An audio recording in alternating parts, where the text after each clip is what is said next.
Bedtime Story Club presents If I Ran for President, written by Catherine Steyer and illustrated by Lynn Averill. Follow along with us, and if you have your own book, turn the page when you hear the sound that goes like this.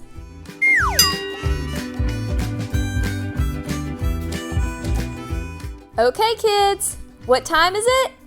It's story time!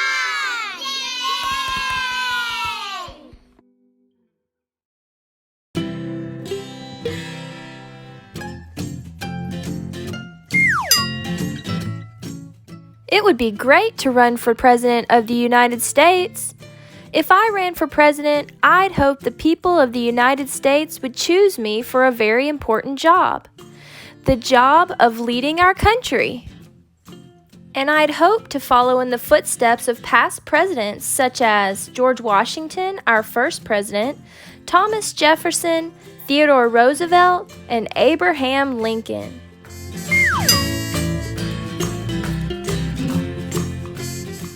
I'd have to think carefully about my decision to run for president. I would want to know how my family felt about it too. Then I'd ask myself, am I the best person for the job? Am I ready to work very, very, very hard for my country? Do lots of people believe in me, and will they help me run for office? If I could answer yes to all those questions, then I'd declare my candidacy. That means I'd announce I was interested in the job of President of the United States.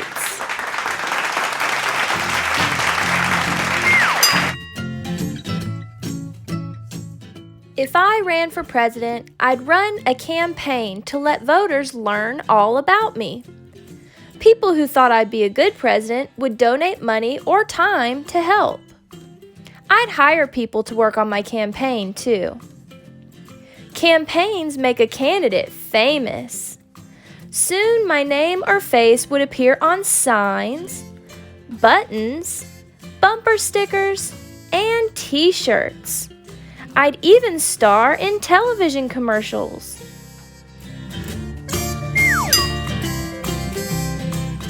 If I ran for president, I'd work with my political party. That's a group of people who share the same beliefs about how the country should be governed. They support candidates who uphold those ideas. The two major parties are the Democratic Party, their symbol is a donkey, and the Republican Party. Their symbol is an elephant. There are other parties too called third parties. But people besides me would want to be president. The Republican and Democratic parties must choose whom they'll support in the election. In some states, like Iowa, the parties each hold meetings called caucuses, where members pick their favorite candidate. In most states, party members hold an election called a primary. Caucuses and primaries show which candidates are popular with voters and who might have the best chance of being elected president. The first primary is held in New Hampshire, in the winter before the presidential election. I'd be sure to visit there, but I'd have to bundle up.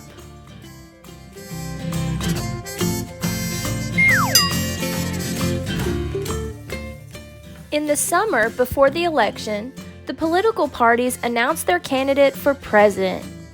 The major parties make this announcement at meetings called conventions. Each state sends delegates to the convention. Delegates vote for the candidate who is most popular in their state. A convention looks like a big celebration full of cheering and chanting, balloons and confetti. Millions of Americans watch the excitement on TV. By the time of the convention, everyone usually knows which candidate will be chosen, but the delegates still hold a vote. If my party chose me to run for president, I'd make a speech to get everyone excited about helping me win.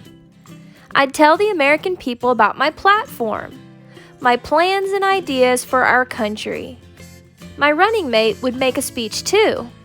That's the person who'd be my vice president if I became president.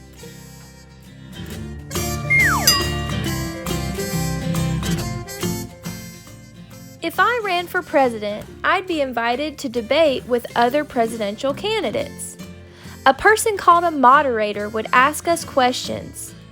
People across the country would listen carefully to our answers.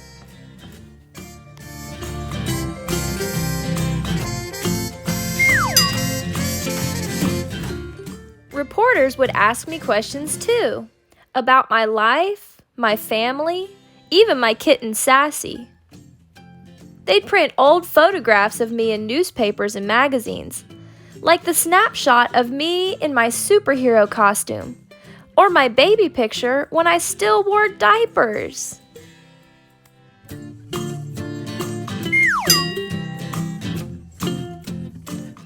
If I ran for president, I would travel the country to meet lots of people. I'd have my own campaign bus or airplane to take me from place to place. Inside, there'd be comfy seats, perfect for checking out the news, writing speeches, and thinking about how to solve the nation's problems. I'd take naps too. I'd need the extra rest.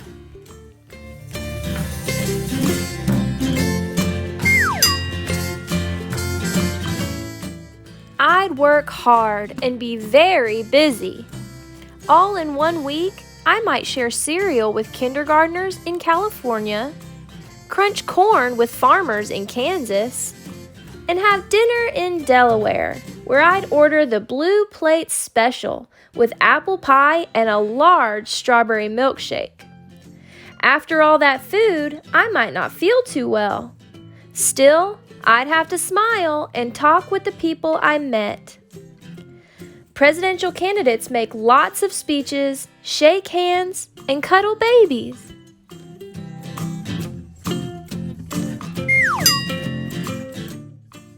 Finally, in November, Election Day would arrive. If I ran for president, I'd be nervous and excited. On Election Day, millions of voters from across the country go to their polling places to cast their ballots.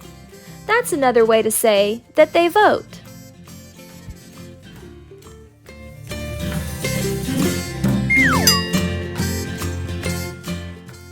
In our country, people vote in private. No one but you knows how you voted, but I know I'd choose my favorite candidate. Me!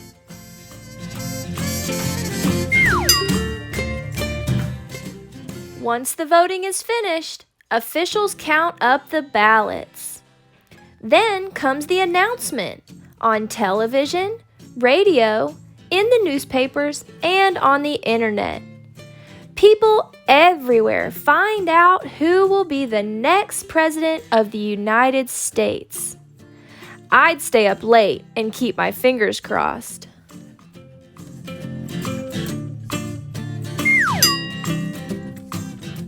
If I ran for president and lost, the people who worked so hard on my campaign would be disappointed. I'd be disappointed too. Still, I'd be proud that I had taken part in a free and fair election. I'd make a telephone call to offer my best wishes and my support to the winner, our next president. But if I won, wow!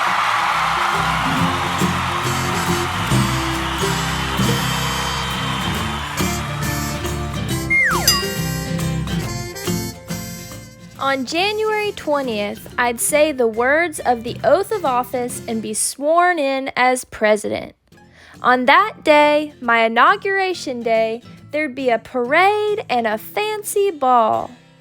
Then I'd move into the White House in Washington, D.C. to begin my 4-year term as the President of the United States of America.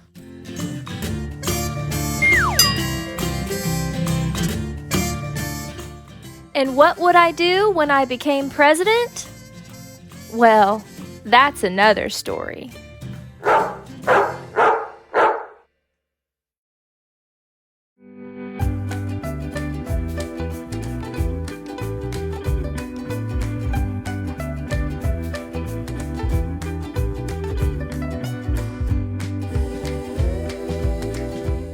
For more bedtime stories, visit www.bedtimestory.club.